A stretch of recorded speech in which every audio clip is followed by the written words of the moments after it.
The world of survival gear is booming. What was once a niche obsession is now a $10 billion global industry. From Cold War bunkers to Instagram-ready bug-out bags, our fascination with being prepared has never been stronger. In 2023 alone, Americans spent over $2 billion on everything from high-tech water filters to tactical flashlights. But what's really driving this surge? It's not just about being ready for disaster. Psychologists say it's the thrill of control in a chaotic world, the comfort of having a plan, and the power of marketing that taps into our deepest fears. Natural disasters, blackouts, even zombie apocalypses. The right gadget promises safety for you and your loved ones. But here's the catch. Most people are wasting hundreds, sometimes thousands, on gear that looks impressive but can actually put them at risk. Flashy packaging and bold claims lure buyers in, but when it matters most, these products often fail. Studies show over 60% of survival gear purchases are never used, or worse, they break under real stress. That's billions wasted every year on products that don't deliver when you need them most. Even seasoned preppers get caught off guard. Remember the viral self-heating survival mug? Thousands sold out in days, but when tested the heating element shorted out, leaving users with cold coffee and, in one case, a minor burn. I've spent over $10,000 testing the most popular survival gadgets online, and a shocking number are complete garbage. This isn't just about saving money, it's about making sure you're truly prepared when it counts. In this video, I'm exposing the biggest scams in the prepping world, products that could cost you your life. Watch as I put some of these gadgets to the test, breaking them on camera to show just how dangerous they really are. The right gear can save your life, but the wrong gear could cost you everything. Ready to separate fact from fiction? Let's count down the survival gear myths you need to avoid, and reveal what actually works when it matters most. Let's dive in. Kicking off our countdown at number 12, the survival whistle combo, featuring a built-in compass and thermometer. These gadgets are everywhere, marketed as must-haves for hikers and campers, but in real emergencies, they often fail when it matters most. Field tests reveal that over 60% of these combos have inaccurate compasses, stuck thermometers, or whistles that are barely audible. Imagine relying on a compass that points south instead of north, or a thermometer that's off by 10 degrees, especially in a storm or when you're lost. The marketing promises a lifesaver, but the reality is often disappointment and risk. Next, let's see what happens when these tools are put to the test in the real world. In one real-life rescue, hiker Emily Chen tried to use her combo whistle to signal for help. The compass spun wildly, the thermometer was stuck, and the whistle barely made a sound. She was only found because a friend had a real loud emergency whistle. This isn't an isolated case. Search and rescue teams report that combo whistles fail in over half of real-world tests. Experts warn, a whistle that can't be heard is useless. A compass that points the wrong way is dangerous. Always test your gear before you trust your life to it. Coming up, let's talk about what actually works in the field. Here's the expert advice. Skip the gimmicks. Choose a dedicated, P-less emergency whistle, trusted by search and rescue teams worldwide. These whistles are designed for maximum volume and reliability, even in wet or freezing conditions. In side-by-side tests, a real emergency whistle was heard over a mile away, while combo gadgets barely reached 200 feet. When it comes to signaling, reliability is everything. Don't gamble with your safety, invest in proven tools. Now let's move to number 11 on our list. Number 11, the infamous survival credit card tool. Marketed as the ultimate pocket-sized solution, ads show you opening cans, sawing branches, tightening screws, and even gutting fish, all with a piece of metal the size of your Visa. But do they really deliver? In field tests, over 70% of these tools bent, snapped, or failed basic tasks. The saw barely scratches wood, the knife edge is dangerously dull, and the screwdriver tip twists with minimal force. Survival instructor Mark Evans says, "I've seen these snap in half trying to open a can of beans. In a real emergency, these failures can be more than just frustrating, they can be dangerous." Let's hear from real users who put these tools to the test. Real user testimonial. "I tried to fix my camp stove with one. The screwdriver tip twisted instantly, and I was left without a way to cook." In another case, a user cut their hand on the dull, jagged edge. In a real emergency, these failures can be more than just frustrating, they can be dangerous. Experts recommend investing in a real multi-tool from brands like Leatherman or Gerber, stronger, safer, and actually useful. In side-by-side tests, a quality multi-tool outperformed the card tool every time.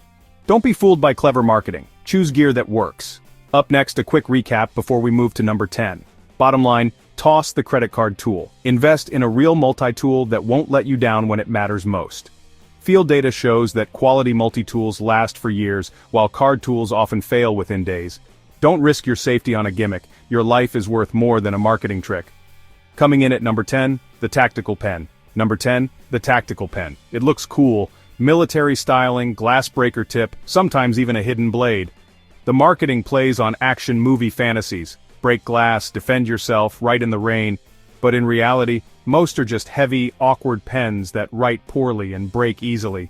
In field tests, over half of tactical pens failed to break car windows, and many bent or slipped dangerously. Self-defense expert Lisa Tran says, "Without serious training, you're more likely to hurt yourself than an attacker. And in a real emergency, adrenaline makes fine motor skills vanish." Let's hear what real users experienced. Real user testimonial. Tried to break a car window, the tip bent, and the pen slipped from my hand. Only a real emergency hammer worked. In side-by-side tests, a sturdy metal pen, or even a rolled-up magazine can be just as effective for self-defense, at a fraction of the price. Experts recommend taking a self-defense class, carrying legal pepper spray, and investing in a high-lumen flashlight. Leave the tactical pen for the movies. Choose real skills and real tools for real safety. Next, let's look at number 9, the Paracord bracelet. Number 9, the Paracord bracelet.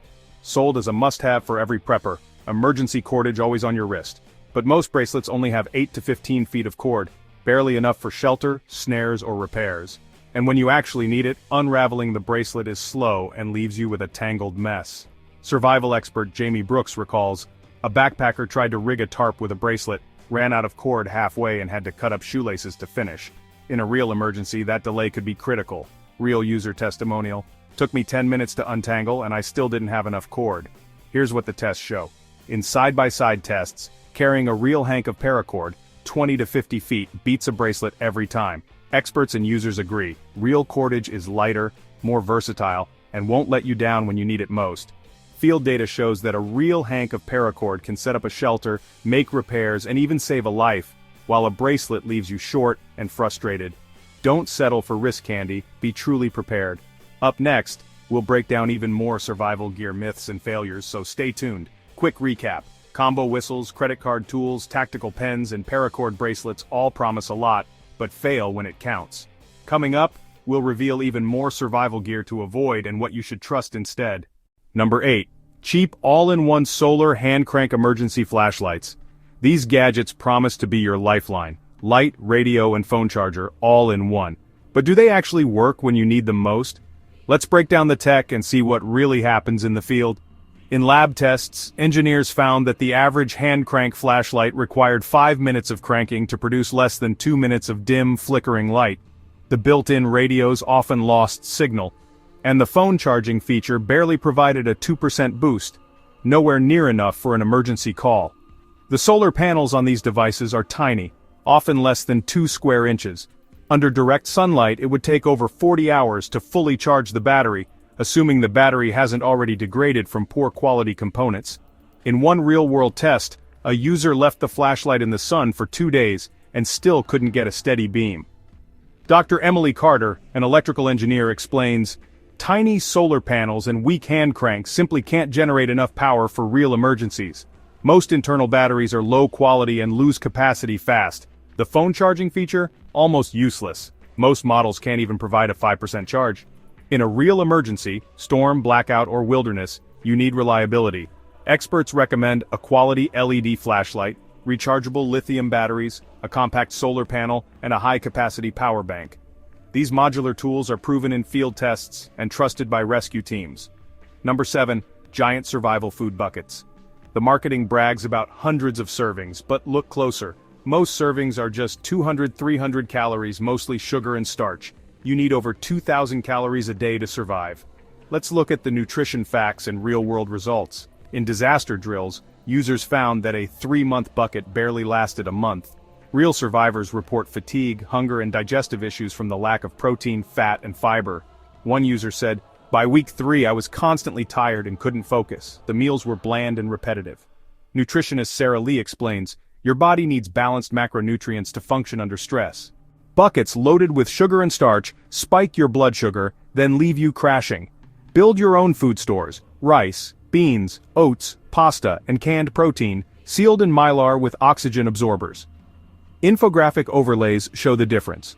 A typical bucket provides less than 1,000 calories per day, while a balanced DIY kit can easily meet survival needs.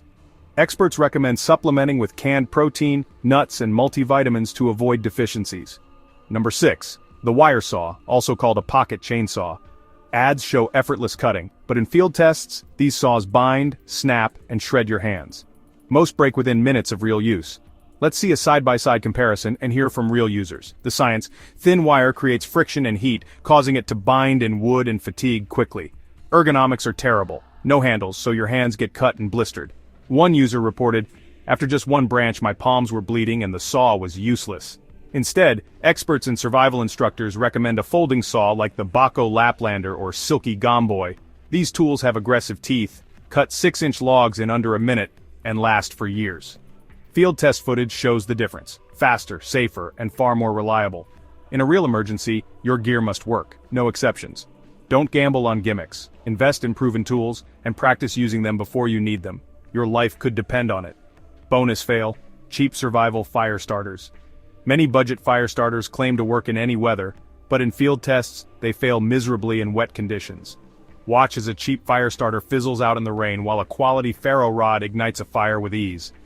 Fire expert Jason Kim says, "A real ferro rod works even when wet, but cheap magnesium blocks and plastic strikers often fail when you need them most." Always test your fire starter before trusting your life to it.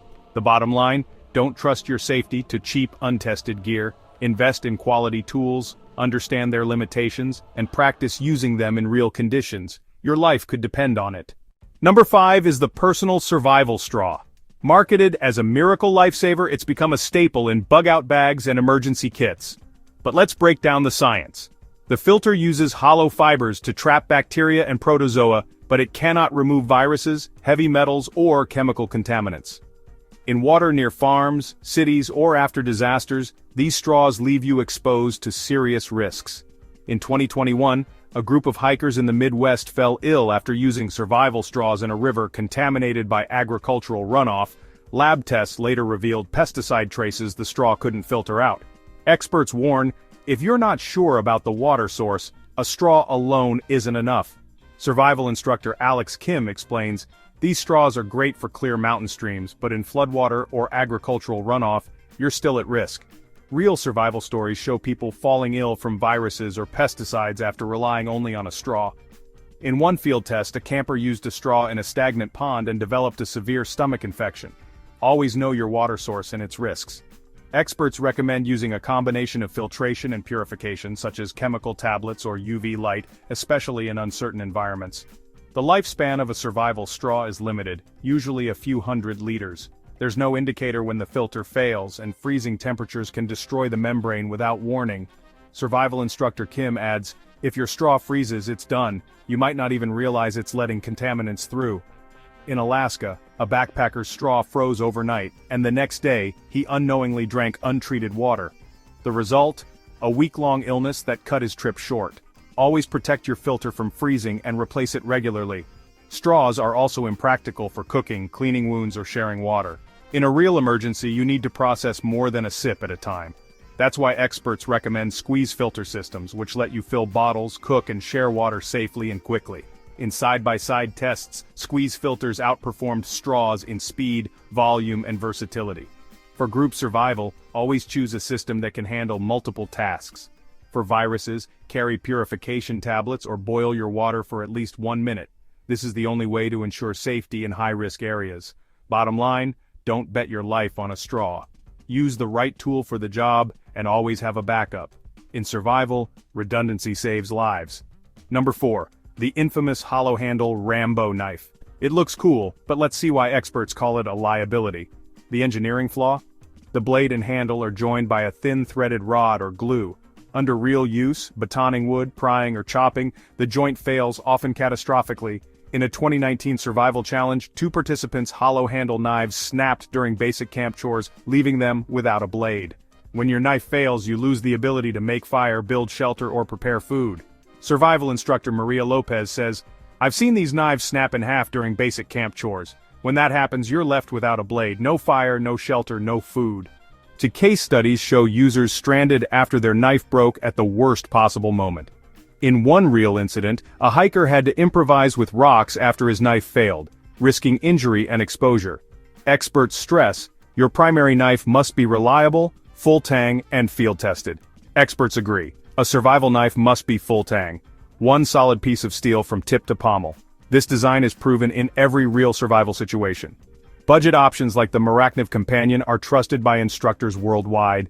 If you can spend more, brands like EC, Becker, or Fallkniven are top choices. In field tests, these knives withstand batoning, prying, and chopping without failure. Invest in quality, not gimmicks. Don't risk your life on a gimmick. A solid, reliable full-tang knife is non-negotiable for real survival. Always carry a backup cutting tool, such as a folding saw or multi-tool, to cover all your bases. In survival, redundancy and reliability are your best friends. Number 3, the emergency space blanket. It's in every kit. But let's look at the real science and field experience.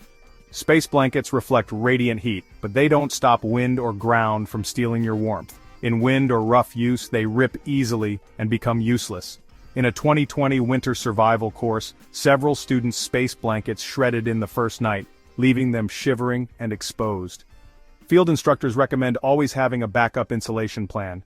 Survival instructor Jamie Brooks shares, "I've seen people try to sleep in these and end up shivering all night. They're loud, hard to sleep in, and offer little insulation." In cold, wet conditions, hypothermia is still a real risk. Real user testimonials echo this. "My blanket tore in the wind, and I spent the night awake and freezing." Always test your gear before you need it. Experts recommend an emergency bivvy, like Saul's reinforced bag, or, even better, a wool blanket or compact sleeping bag for real insulation and comfort. In survival, reliable gear is everything. Don't trust your life to a thin sheet of Mylar, choose proven insulation and always prepare for the worst. In side-by-side tests, bivy sacks and wool blankets kept users warm and dry, while space blankets failed. Remember, in the wild, your gear is your lifeline. Make every piece count. Test your equipment before you head out, and always have a backup plan for shelter and warmth. The right preparation can mean the difference between comfort and catastrophe. Bonus warning, number 2A, the multi-feature survival shovel. These tools promise to dig, chop, saw, and even open bottles. But in real-world use, they often fail spectacularly. Survival instructor Chris Patel recalls, on a group camping trip, a friend's folding shovel snapped in half while digging a fire pit. We had to finish with sticks and rocks. The more features packed in, the weaker the tool becomes. In an emergency, a broken shovel can mean no fire, no shelter, and no way to dig a latrine. Always choose simple, sturdy tools over flashy, multi-function gadgets. Number 2, Bear Grylls branded survival gear. The marketing is everywhere. TV, social media, even outdoor stores. The promise? If it's good enough for Bear, it must be good for you. But behind the celebrity endorsement, there's a troubling history of product recalls and quality issues. In 2015, a major recall was issued after multiple knives snapped during normal use. Consumer reports and online forums are filled with complaints about broken gear, failed fire starters, and canteens that made water taste like plastic. One hiker wrote, "My Bear Grylls knife broke on the first night out. I had to borrow a friend's just to finish the trip." These aren't isolated incidents. Field tests and expert reviews have repeatedly exposed flaws in these products. Outdoor experts and reviewers have called out these flaws for years. In one field test, a Bear Grylls knife snapped during basic camp chores. Another reviewer found the fire starter wore out after just a few uses. Gear reviewer Alex Kim said, "Branding can't save you in the wild, performance matters most." The bottom line, you're paying a celebrity tax. Instead, look for gear recommended by real hikers, bushcrafters, and search and rescue professionals. Always check for independent reviews and recall notices before you buy. Ignore flashy endorsements. Read independent reviews, check spec sheets, and compare side by side with trusted brands like Leatherman, Maracniv, or Silky. A side-by-side comparison shows that trusted brands consistently outperform celebrity-endorsed gear in durability, safety, and real-world usability. Don't let marketing hype put your safety at risk. Number 1, and the most dangerous, snakebite kits with razors and suction. The packaging claims to save lives, but the science says otherwise. Medical experts warn these kits can cause severe harm. Cutting increases infection risk, and suction removes almost none of the venom. In 2018, a widely sold kit was recalled after multiple reports of injuries. The Red Cross and Wilderness Medical Society both advise against these kits. In one real incident, a hiker followed the kit's instructions and ended up with a serious infection, requiring hospitalization. Emergency physicians emphasize, do not cut or suck a snake bite. Get to a hospital immediately. If bitten, stay calm, keep the limb at heart level, and get to a hospital as quickly as possible. No tourniquet, no ice, and absolutely no cutting or suction. Only anti-venom from medical professionals can treat a venomous bite. Medical demonstrations show the correct first aid steps and highlight the dangers of outdated kits. Throw these kits away, they're a liability, not a lifesaver. Trust modern medical advice, not outdated myths. The most dangerous survival myths can put your life at risk. Cut and suck snakebite kits, hollow handle knives, and miracle gadgets that fail when you need them most. Experts recommend carrying a basic first aid kit, learning real wilderness first aid, and always having a plan for emergencies. Here's what really matters. The best survival gear is proven, reliable, and simple. Forget the hype. Focus on essentials that work when it counts. Your core kit should include a full-tang knife, a sturdy folding saw, a real fire starter, a squeeze water filter, a compact first aid kit, a headlamp with spare batteries, and a real map and compass. Add the skills to use them and you'll be ready for anything. Don't let myths, marketing, or celebrity endorsements cloud your judgment. Test your gear, learn real skills, and always prepare for the unexpected. What's the most useless piece of survival gear you've bought? Share your story in the comments below. If you found this helpful, hit subscribe and turn on notifications so you don't miss the next video. Stay prepared, and I'll see you in the next one. Chapter 6. B-roll safety net and continuity inserts. This time we're showing you the real story, dramatic failures, side-by-side comparisons, and the hard truth about survival gear. Watch as a credit card tool snaps in half in slow motion, the metal twisting under pressure. Macro shots reveal bent steel and frayed edges, proof that not all gear is created equal. Side by side, we compare a flimsy Paracord bracelet to a real hank of Paracord. An infographic highlights the difference in length, strength, and deployment time. Macro detail of a wire saw after use, frayed, snapped, and useless. Slow motion close-up shows the wire binding and breaking, while a user's hands reveal fresh blisters. Infographic summary. Top 3 survival gear failures: credit card tool, wire saw, and hollow handle knife. Animated icons and stats drive home the risks. User reactions: frustration, disbelief, and disappointment as gear fails in the field. Real people share their stories because your safety depends on the truth, not the hype. Macro close-up of a full-tang knife, a sturdy folding saw, and a reliable fire starter, real tools that pass every test. Infographic overlay. Choose gear that works when it matters most. The chapter closes with a dramatic slow-motion dolly out across the table, broken gear on one side, trusted tools on the other. The final overlay,